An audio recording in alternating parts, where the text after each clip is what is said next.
تنازع ہے جس کو آج ہم نے اپنے ہاتھ سے نکال دیا، اس کو ہم نے چھوڑ دیا ہے، اس کو خیر بات کہہ دیا، اس کو ترک کر دیا ہے، اور بڑی آزادی کے ساتھ ہم بدگمانیاں کرتے ہیں مسلمانوں کے متعلق، حالانکہ اللہ رب العزت نے قرآن مجید میں ارشاد فرمایا یا ایھا الذین آمنوا اجتنبوا کثیرا من الظن، اے ایمان والو تم بہت زیادہ بدگمانی کرنے سے بچا کرو، بہت زیادہ گمان کرنے سے پرہیز کیا کرو، ان بعض الظن اثم، کیونکہ بعض گمان ایسے ہوتے ہیں جو گناہ ہوتے ہیں۔ یہاں یہ بات قابل غور ہے کہ اللہ رب العزت نے کثیرا من الظن سے منع کیا ہے، بہت زیادہ گمان کرنے سے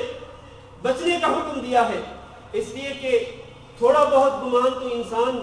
کر ہی لیتا ہے، انسان فطری طور پر اس چیز میں مبتلا ہو ہی جاتا ہے، تو جو چیز انسان کے دائرہ اختیار سے باہر ہے اس سے اللہ تعالیٰ نے منع نہیں کیا ہے۔ اللہ نے فرمایا کثیرا من الظن، بہت زیادہ گمان کرنے سے پرہیز کرو، اور پھر اللہ نے فرمایا ان بعض الظن اثم، کہ بعض گمان جو ہے وہ گناہ ہوتے ہیں۔ اس کا مطلب یہ ہے کہ کچھ گمان ایسے ہوتے ہیں کہ جو گناہ نہیں ہوتے، مثلا آپ اگر کسی کے بارے میں اچھا گمان کرتے ہیں وہ گناہ نہیں ہوگا، اگر آپ برا گمان کرتے ہیں تو وہ یقیناً گناہ ہوگا، تو اس لیے اللہ نے بعض گمانوں کے بارے میں فرمایا کہ یہ گناہ ہوتے ہیں۔ اور پھر آپ ذرا دیکھیں، غور کریں ذرا، اللہ تعالیٰ نے گمان کرنے سے، بدگمانی سے بچنے کا حکم دینے کے بعد فرمایا لا تجسسوا، تم جاسوسی نہ کیا کرو، تجسس نہ کیا کرو، ایک دوسرے کے عیب معلوم کرنے کی کوشش نہ کیا کرو۔ عموماً ہوتا کیا ہے کہ جب کسی مسلمان کے بارے میں بدگمانی پیدا ہوتی ہے تو پھر انسان اس کی ٹو میں لگ جاتا ہے، اس کے عیب معلوم کرنے کی کوشش کرتا ہے کہ دیکھوں یہ کیا کرتا ہے، دیکھوں یہ کیا کہتا ہے، چھپ چھپ کے اس کی باتیں سننے کی کوشش کرتا ہے، خفیہ طریقے سے اس کے اعمال اور اس کے افعال کو معلوم کرنے کی کوشش کرتا ہے۔ اللہ نے فرمایا پہلے تو تم بدگمانی ہی نہ کیا کرو، پھر لا تجسسوا، اگر بدگمانی پیدا ہو بھی جائے لا تجسسوا، پھر تم جاسوسی نہ کیا کرو، کسی کے عیب معلوم نہ کیا کرو، بلکہ ہونا یہ چاہیے کہ اگر کسی مسلمان بھائی کے بارے میں بدگمانی پیدا ہو جائے، شک و شبہ میں انسان مبتلا ہو جائے، اور کسی کی کوئی برائی اگر معلوم ہو جائے تو پھر انسان کیا کرے، پھر اس پر پردہ ڈالنا چاہیے، جاسوسی کرنے کی بجائے، اس کے عیب ڈھونڈ کر لوگوں میں اس کے عیب اچھالنے کی بجائے اس پہ پردہ ڈالے، وہ آپ کا مسلمان بھائی ہے۔ اور رسول اکرم صلی اللہ علیہ وسلم نے ارشاد فرمایا من ستر مسلما فقد سترہ اللہ فی الدنیا والآخرہ، جو شخص ایک مسلمان پہ پردہ ڈالتا ہے، اس کی عزت پہ پردہ ڈال دیتا ہے، اس کے عیبوں پہ پردہ ڈال دیتا ہے، فقد سترہ اللہ فی الدنیا والآخرہ، اللہ تعالیٰ اس پر دنیا میں بھی پردہ ڈال دے گا اور آخرت میں بھی اس کے گناہوں پر، اس کے عیبوں پہ پردہ ڈال دے گا۔ عزیز بھائیو، اگر ہم یہ چاہتے ہیں کہ اللہ تعالیٰ ہمارے عیبوں پر پردہ ڈالے رکھے، اور یقیناً ہمیں اس کا اعتراف کرنا پڑے گا کہ ہمارے اندر بہت گناہ ہے، ہمارے اندر بہت عیب ہے، بہت نقائص ہے۔ ہر انسان اگر اپنے گریبان میں جھانک کے دیکھے تو اس کو یہی محسوس ہوگا کہ وہ عیبوں میں ڈوبا ہوا ہے، نقائص میں ڈوبا ہوا ہے۔ اگر ہم یہ چاہتے ہیں کہ ان عیبوں پر، ان نقائص پر اللہ تعالیٰ پردہ ڈالے رکھے، تو پھر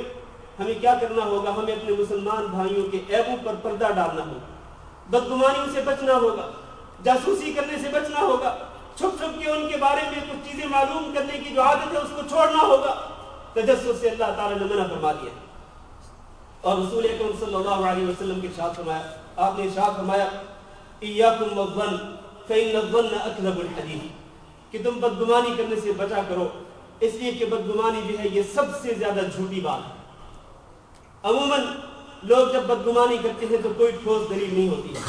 صرف شک اور وہم ہوتا ہے، اس کی بنا پر بدگمانی کر لیتے ہیں۔ فرمایا ایاکم والظن، ظن سے بچو، بدگمانی کرنے سے پرہیز کرو، اس لیے کہ بدگمانی کرنا جو ہے یہ سب سے زیادہ جھوٹی بات ہے۔ پھر فرمایا ولا تجسسوا، تجسس نہ کیا کرو، عیب معلوم کرنے کی کوشش نہ کیا کرو، ولا تحسسوا، اور نہ ہی چھپ چھپ کے کسی کی باتیں سنا کرو۔ اور لوگ جب کسی کے بارے میں بدگمانی پیدا ہوتی ہے تو پھر کان لگا کے چھپ چھپ کے باتیں سننے کی کوشش کرتے ہیں، اس سے منع کیا رسول اکرم صلی اللہ علیہ وسلم نے۔ ولا تحاسدوا، ایک دوسرے سے حسد نہ کرو، ولا تباغضوا، ایک دوسرے سے بغض نہ رکھو، ولا تدابروا، ایک دوسرے سے پیٹھ مت پھیرو، وکونوا عباد اللہ اخوانا، اور اللہ کے بندے بھائی بھائی بن کے رہو، بھائی بھائی بن کے رہو۔ یہ جتنی بھی عادتیں ہیں، بغض رکھنا، حسد کرنا اور ایک دوسرے کے بارے میں تجسس کرنا، چھپ چھپ کے باتیں معلوم کرنا، یہ ساری باتیں ایسی ہیں کہ جو اخوت کے خلاف ہیں، جن کی وجہ سے اخوت کا جو رشتہ ہے اس میں دراڑیں پڑ جاتی ہیں، یہ اخوت کا رشتہ برباد ہو جاتا ہے۔ لہذا اس رشتے کو محفوظ کرنے کے لیے، اس رشتے کو قائم و دائم رکھنے کے لیے، اس کے تحفظ کے لیے ضروری ہے کہ ان تمام حرکتوں سے انسان پرہیز کرے۔ میرے عزیز بھائیوں، یہ جو ظن ہوتا ہے، بدگمانی ہوتی ہے جس کی ہم بات کر رہے ہیں، یہ بدگمانی وہ ہے کہ جس کے پیچھے کوئی دلیل نہ ہو۔ اللہ نے قرآن مجید میں ارشاد فرمایا ان الظن لا یغنی من الحق شیئا۔ بدگمانی جو ہے یہ کسی بھی کام نہیں آتی ہے کہ اس سے آپ کسی بات کو حق ثابت کر دیں، بدگمانی کی بنا پر کسی بات کو آپ حق ثابت کر دیں، سچا ثابت کر دیں، نہیں، ایسا نہیں ہوتا ہے۔ ان الظن لا یغنی من الحق شیئا، لہذا جب ظن اور صرف گمان جو ہے اس سے آپ کسی بات کو سچ اور صحیح ثابت نہیں کر سکتے ہیں تو پھر آپ اس سے پرہیز ہی کریں، ظن سے اور بدگمانی کرنے سے پرہیز کریں۔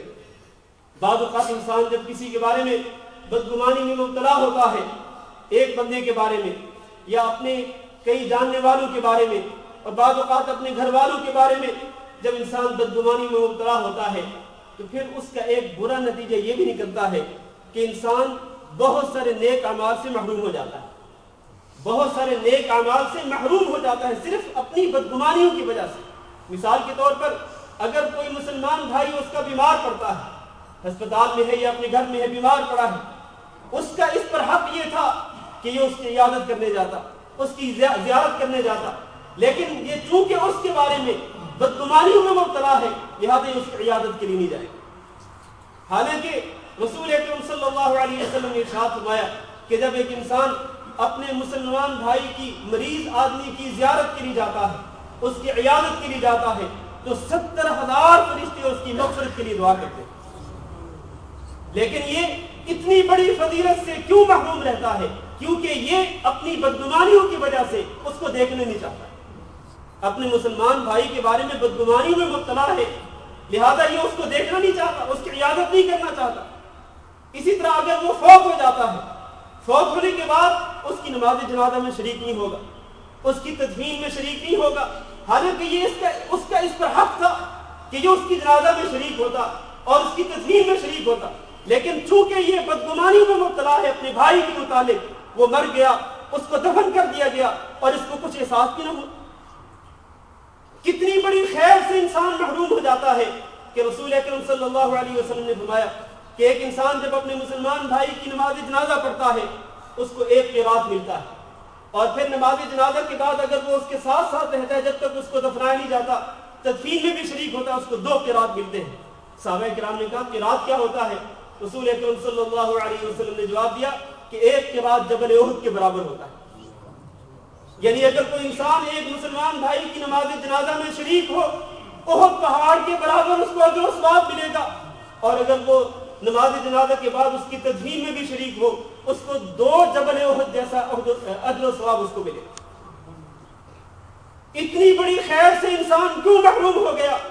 صرف بدگمانیوں کی وجہ سے، اپنے اس مسلمان بھائی کے بارے میں بدگمانی میں مبتلا تھا، شکوک تھے، کچھ شبہات تھے جن کی وجہ سے اس نے پسند نہیں کیا کہ اس کی جنازہ میں شریک ہو یا تدفین میں جا کے شریک ہو۔ اتنے زیادہ اجر و ثواب سے محرومی کتنی بڑی بد نصیبی کی بات ہے، اور یہ صرف کس لیے؟ بدگمانی کی وجہ سے۔ اسی طرح آپ اور اعمال کو لے لیجئے تو خلاصہ یہ ہے کہ بدگمانیوں کا، جہاں بدگمانی کرنا گناہ ہے اور اس سے اللہ نے، اللہ کے رسول نے منع فرمایا ہے،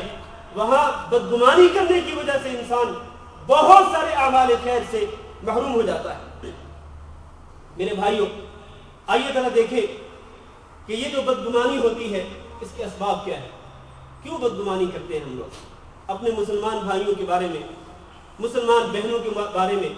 یا اپنی گھر والوں کے بارے میں، اپنی اولاد کے بارے میں ہمیں کیوں بدگمانیاں ہوتی ہیں؟ وجہ کیا ہے؟ اس کی پہلی وجہ یہ ہے کہ انسان خود جو بدگمانی میں مبتلا ہوتا ہے وہ بدنیت ہوتا ہے، اپنی بدنیتی کی وجہ سے یہ شکوک و شبہات میں مبتلا ہوتا ہے، اپنے مسلمان بھائی کے بارے میں بدگمانیاں کرتا ہے بدنیتی کی وجہ سے۔ لہذا اس کو چاہیے کہ اپنی نیت کو درست کرے، اپنے مسلمان بھائیوں کے بارے میں اپنے دل کو صاف کرے، ورنہ اگر دل صاف نہیں کرے گا، دل میں وہ بغض رکھے گا، دل میں حسد رکھے گا، دل میں شر کو بسائے گا، تو یقیناً پھر بدگمانیاں پیدا ہوں گی اور بدنیتی ہوگی، اور بدنیتی کی وجہ سے انسان اپنے مسلمان بھائیوں اور بہنوں کے بارے میں بدگمانی میں مبتلا ہوگا۔ دوسری وجہ کیا ہے؟ بدگمانیوں کی دوسری وجہ کیا ہے؟ دوسری وجہ یہ ہے کہ ہم نے کسی بھی شخص پر حکم لگانے کے لیے جو صحیح منہج اور صحیح طریقہ ہے شریعت کا، اس کو ہم نے جانا ہی نہیں، ہم اس کو پہچانتے ہی نہیں کہ وہ منہج کیا ہے، وہ طریقہ کار کیا ہے جس کو سامنے رکھتے ہوئے آپ کسی انسان پہ حکم لگا سکتے ہیں۔ میرے بھائیوں،